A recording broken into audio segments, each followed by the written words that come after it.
सुनो, नबी पाक सल्लल्लाहु ताला अलैहि वसल्लम ने इरशाद फरमाया, शिर्क के बाद जो सबसे बड़ा गुनाह है वो बदकारी है, बेहयाई है। और नबी पाक अलैहिस्सलाम ने फरमाया, कुछ औरतें ऐसी हैं जो लिबास पहन के भी नंगी हैं। फरमाया, ये वो औरतें हैं जिन्हें अल्लाह तबारक व तआला जन्नत की हवा भी अता नहीं करेगा, खुशबू तक नहीं मिलेगी। इनको ये समझाएं। ये आजकल बड़ा उरूज है शादियों का। ख़वातीन मेहरबानी करें, अपने ऊपर रहम खाएं, थोड़ा सा ना पर्दे का एहतमाम।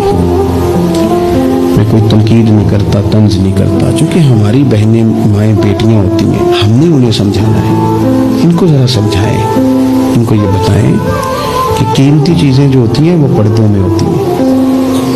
हमारे घर में 20 तोले सोना पड़ा हो तो हमने कभी नहीं बाहर निकल के बताया कि बड़ा है, क्योंकि कीमती है ना, तो पर्दे में रखा हुआ है, उसकी चाबी का भी हम ख्याल रखते हैं।